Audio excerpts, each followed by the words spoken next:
یہ جنگ کے بعد کے حالات بیان کیے جا رہے ہیں، تو اس لیے ٹائم کیونکہ مدنی صاحب فرما رہے ہیں زیادہ ہو گیا. اللہ رب العزت قبول فرمائے.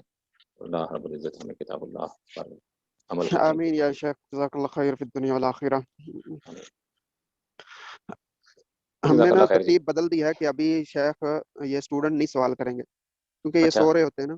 اب یہ ہے کہ آخر پہ استاد جو پڑھائے گا نا وہی سوال کرے گا بھی میں نے کیا پڑھایا اور اس میں یہ بات بیان کیا، ایک دو سوال وہ کر لیں. تو آپ نے تو اچھا سارے سوال ماشاءاللہ درمیان میں ہی کر لیا، اس لیے درمیان اگر میں کوئی اصل میں باقی یہ سو جاتے ہیں. اس میں ماشاء اللہ تبارک اللہ آج مجھے خوشی ہوئی ہے کہ ماشاء اللہ طالب علم آپ کے یعنی کیا اس کو کہیں کہ مشائخ بھی ہیں.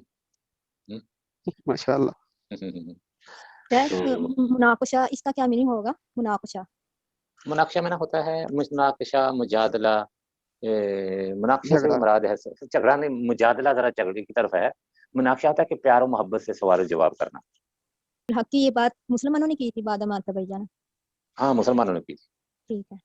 یجادلونک فی الحق بعد ما تبین، کہ آپس میں مناقشہ کر رہے تھے کہ ہمیں اگر جنگ کرنی تھی یا مقابلہ کرنا تو ہمیں پہلے بتاتے.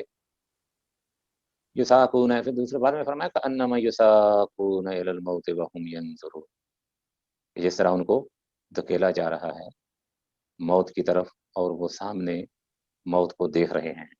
ایک ہمارے استاد کہا کرتے تھے وہ دیکھ رہے ہیں کہ جیسے موت ان کے سامنے رقص کر رہی ہے اور ان کا انتظار کر رہی ہے.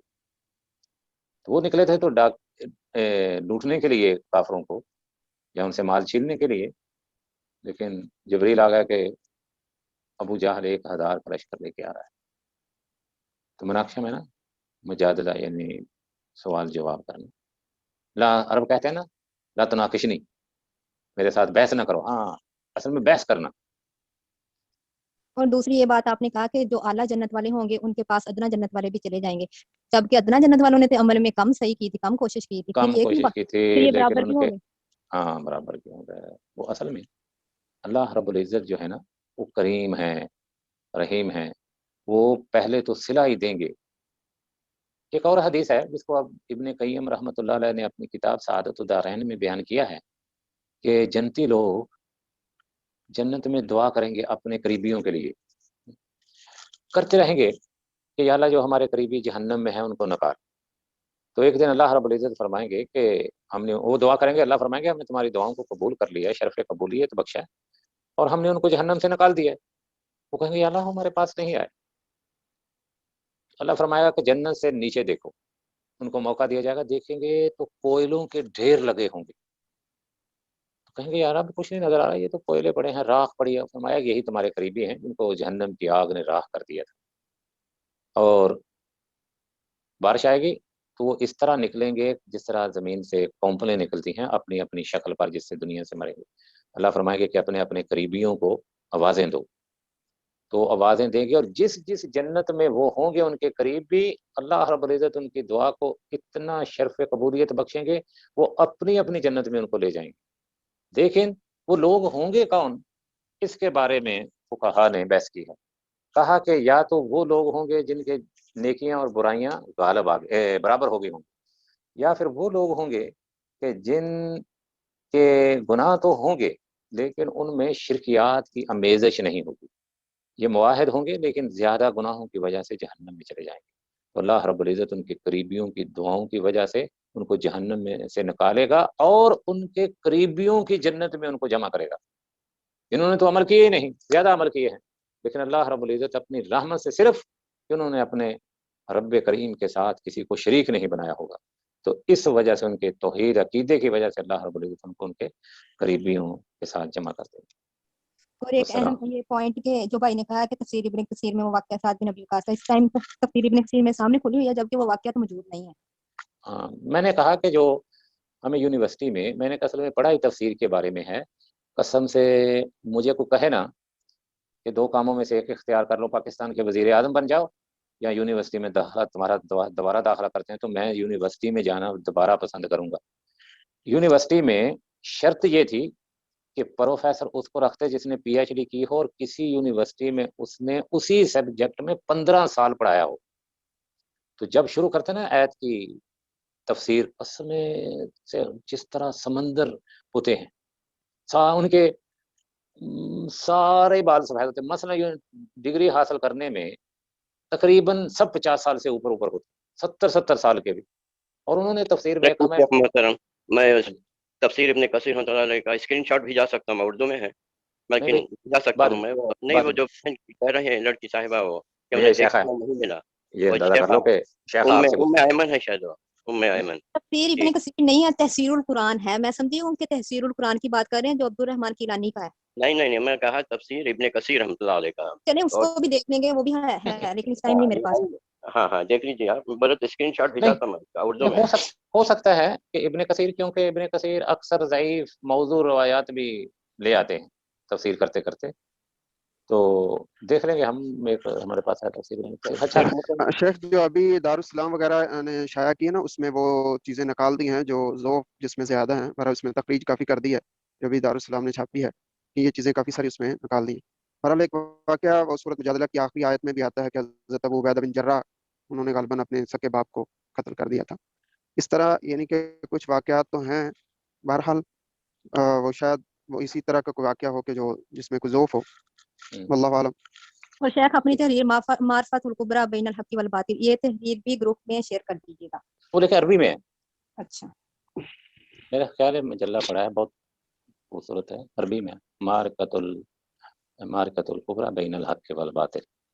شیخ محترم، انفال نفل اور انفال فی، یہ انفال فی یہ تینوں میں جو فرق ذرا واضح ایک مرتبہ ریپیٹ کر دیجیے. انفال نفل اور انفال فی. ہاں فی جی. فے کو انفال نہیں کہتے. فے وہ جنگ ہے جی، وہ مال جو بغیر جنگ سے چھینا جائے. مثلا مسلمانوں نے حملہ کیا، جنگ ہوئی نہیں، دوڑ گئے سارا کچھ چھوڑ کے. یا کافر سوئے ہوئے تھے سامان رکھ کے، مسلمانوں نے حملہ آور ہوئے، وہ سارا کچھ چھوڑ کے دوڑ گیا، تو اس میں کوئی شہید نہیں ہوا، مسلمانوں سے کافروں سے کوئی مرا نہیں، اس کو فے کہتے ہیں. اور جس میں تلواریں چلی ہوں اس کو انفال کہتے ہیں. بس یہ نفل اس کے جمع انفال ہے اور مفرد نفل ہے. نفل ہے. لیکن مفسرین نے کہا کہ اس کو انفال یا نفل اس لیے کہا کہ یہ پہلی امتوں سے زیادہ ہے. نفل کا معنی زیادہ ہونا، زیادہ ہے کہ ان میں یہ لوٹا ہوا مال بھی ولی الامر کو واپس کرنا پڑتا تھا، لیکن مسلمانوں میں اس کی تقسیم ہوتی ہے. مال غنیمت کتنا حصہ ہوتا ہے شیخ محترم؟ مال غنیمت 5واں حصہ ہے. 5واں حصہ ہے. بعد میں ہے کہ جو وقت کا حاکم ہونا مرضی سے بھی تقسیم کر سکتا، لیکن وہ 5واں ہے، 5واں حصہ ہے اصل میں، جس طرح آپ نے کہا. اچھا ٹھیک ہے، السلام علیکم ورحمۃ اللہ وبرکاتہ. آپ کہیں بور ہونا نہ شروع ہو جائیں گے. جزاک اللہ خیر. سبحانک اللہم و بحمدک، اشہد ان لا الہ الا انت، استغفرک و اتوب الیک. السلام علیکم و رحمۃ اللہ.